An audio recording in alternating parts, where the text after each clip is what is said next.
بسم اللہ الرحمن الرحیم۔ دوستو، ایک عورت کہتی ہے کہ میرا خامد کسی وجہ سے لمبی مدت کے لیے غائب ہو گیا۔ اس وقت میں ایک کم عمر بچی کی ماں بھی تھی، جبکہ میرا ضعیف العمر باپ بھی ہمارا ساتھ ہی رہتا تھا۔ ہماری غربت مفلسی اپنی انتہا کو تھی، تو اکثر اوقات ہمارے گھر میں کھانے کے لیے کچھ نہیں ہوتا تھا۔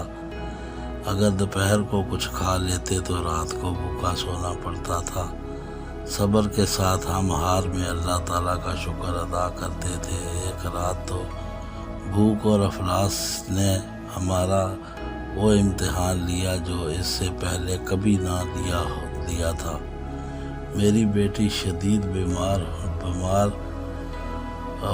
نے آ لیا۔ بچی کے بخار اور بھوک سے بنی حالت سے مجھے اپنی اور اپنے والد کی بھوک بھول گئی۔ ایسی بے کسی اور لاچاری تو کبھی نہ تھی۔ بے قراری حد سے بڑھی تو مجھے اللہ تبارک تعالیٰ کا یہ قول یاد آ گیا، بھلا کون بے قرار کو التجا قبول کرتا ہے؟ جب وہ اس سے دعا کرتا ہے تو وہ کون اسی کی تکلیف کو دور کرتا ہے؟ جی ہاں، ہر قسم کی تکلیف، چاہے وہ بھوک کی ہو یا بیماری کی یا غربت کی یا افلاس کی یا گناہوں کی، کون ہے جو اس ذات پاک سے سوا جو ان سب تکلیف کو دور کر سکتا ہے؟ یہ سوچ کر میں اٹھی اور جا کر وضو کیا۔ واپس آ کر بچی کے ماتھے پر پانی سے بھیگی ہوئی پٹی رکھی اور اللہ کے حضور نماز کی ادائیگی کے لیے کھڑی ہو گئی۔ مختصر سی نماز پڑھنے کے بعد ہاتھ اٹھا کر بچی کے لیے دعا کی، اس کے ماتھے پر پٹی اتار کر دوبارہ پانی میں بھگو کر رکھ دی اور ایک بار پھر نماز کے لیے کھڑی ہو گئی۔ نماز کے بعد ایک بار پھر بارگاہ الہی میں دعا کے لیے ہاتھ اٹھائے، دعا سے فراغت پر پانی کی پٹی تبدیل کی اور دوبارہ نماز کے لیے کھڑی ہو گئی۔ یہ عمل میں نے کئی بار کیا۔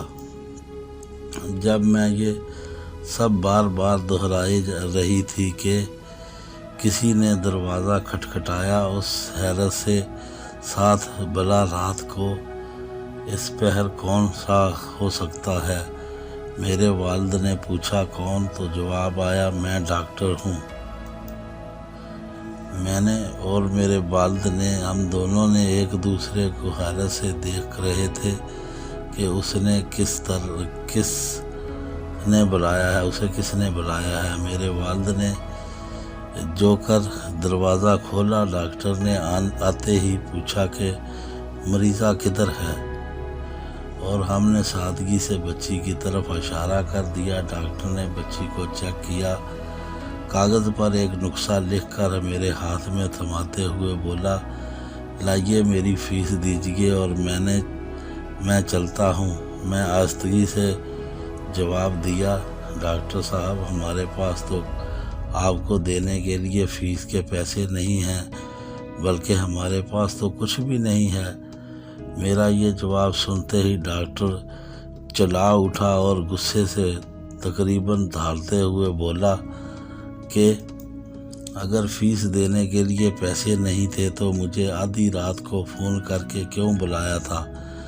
کیوں مجھے اس طرح بے آرام کیا تم لوگوں نے؟ ڈاکٹر کے منہ سے ٹیلی فون کا سن کر مجھے لگا کہ ڈاکٹر غلطی سے ہمارے گھر آ گیا ہے۔